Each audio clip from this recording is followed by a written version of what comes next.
Hello friends, welcome to our channel pharmacy Pathshala. आज हम लेके आए हैं बी फार्म सेम का फार्माकोलॉजी सब्जेक्ट में यूनिट 3 का लेक्चर 2, जिसमें आज हम बात करने वाले हैं हिस्टामाइन की।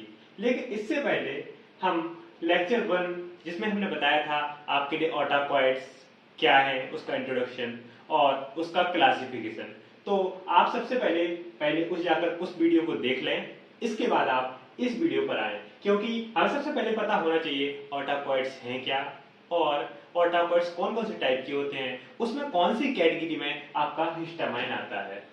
ठीक है, तो आप सबसे पहले आई बटन में जाकर पहले डिस्क्रिप्शन में जो वीडियो दी गई है उसके लिए आप पहले देख लें, फिर आप हिस्टामाइन की स्टार्ट करते हैं। तो हम देखते हैं हिस्टामाइन। हिस्टामाइन जो टर्म है इसका मीन्स है हिस्टोज मीन्स टिश्यू, और हिस्टामाइन का फुल फॉर्म हुआ टिश्यू अमाइन। जो हिस्टामाइन है इसके लिए एक साइंटिस्ट थी डेल, या इसके लिए डायरेक्ट जो भी पढ़ सकता है वही पढ़ सकता है, आपका प्रोनाउंसिएशन। तो इसकी जो फार्माकोलॉजी है ये स्टडी की थी डेल साहब ने। जो आपका हिस्टामाइन होता है ये आपका मास्ट सेल्स के ग्रेन्यूल्स में स्टेड होता है। जो आपके मास्ट सेल्स होते हैं, अब वो मास्ट सेल्स कहाँ होते हैं ये पता होना चाहिए सबसे पहले। तो आपके जैसे स्किन है, स्किन की बात करें तो स्किन में टिश्यूज होते हैं। तो आपके टिश्यू के जैसे सपोज ये आपका टिश्यू है, ठीक है, तो ये टिश्यू में आपका इस वाले पार्ट में लास्ट ये आपका क्या है, ये आपकी मास्ट सेल। इस मास्ट सेल्स में आपके हिस्टामाइन और हेपेरिन प्रेजेंट होते हैं।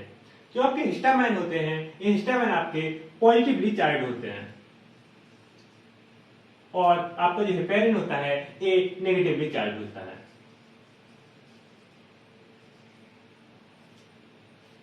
तो हम बात कर चुके हैं आपके मास्ट सेल्स के ग्रेन्यूल्स में प्रेजेंट होते हैं हिस्टामाइन।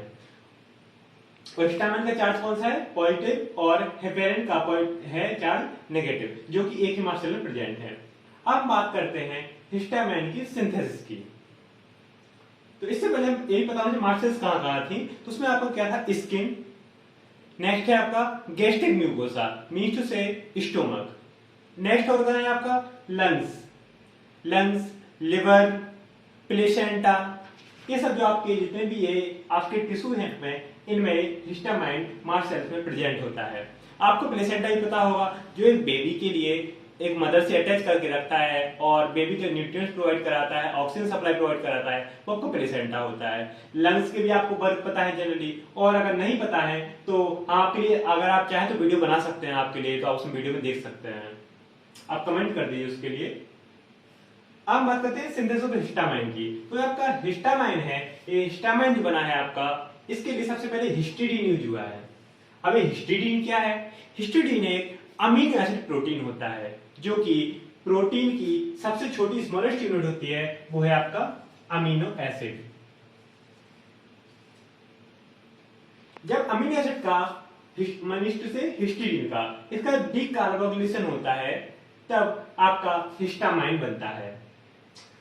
ये हिस्टामाइन का जो केमिकल नेम है वो है आपका बीटा इमिडाजोल इथाइल अमाइन।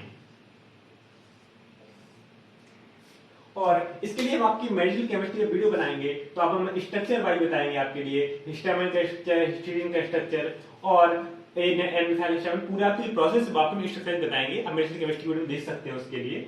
तो फिर हिस्टामाइन जो आपको बन चुका है ये आपको फाइनल प्रोडक्ट हो चुका है। अब हिस्टामाइन जितनी जल्दी बनता है उसके बाद रैपिडली डिग्रेड भी होने लगता है। तो डिग्रेडेशन जो आपकी प्रोसेस होती है उसमें आपकी दो प्रोसेस काम करती है, एक होती है आपकी मिथाइलेशन और एक होती है ऑक्सीडेशन। तो आपकी मिथाइलेशन प्रोसेस में एन मिथाइल ट्रांसफरेज जो एंजाइम है इसका यूज होता है, और आपका जो प्रोडक्ट बनता है वो है एन मिथाइल हिस्टामाइन।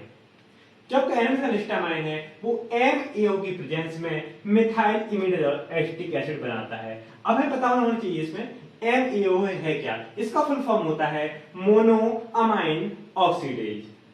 अब यहाँ पे आपकी ऑक्सीडेशन प्रोसेस हो रही थी, जो ये हो रही है आपकी डाई अमाइन ऑक्सीडेज एंजाइम की प्रेजेंस में। तो इसमें ये आपका जो हिस्टामाइन है ये कन्वर्ट हो जाता है आपका इमिडाजोल एसिटिक एसिड। तो आप फाइनली हिस्टामाइन सिंथेसिस देख चुके हैं, और सिंथेसिस होने के बाद अब इसके लिए आपको नेक्स्ट पॉइंट है इसमें कि ये जो हिस्टामाइन है अगर इसके लिए किसी भी पर्सन के लिए ओरली दिया जाता है तब यह इनएक्टिव होता है।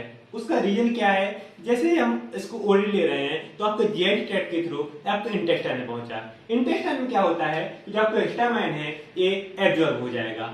एब्जॉर्ब होने के बाद जब ब्लड सर्कुलेशन जाएगा तो ये आपका लिवर से होकर इसको गुजरना होगा और ये लिवर में आपका डिग्रेड हो जाएगा। तो डिग्रेड होने के बाद ये आपका एक्शन कोई शो नहीं करेगा, इसलिए हम कहते हैं कि ये ओरली इनएक्टिव होता है।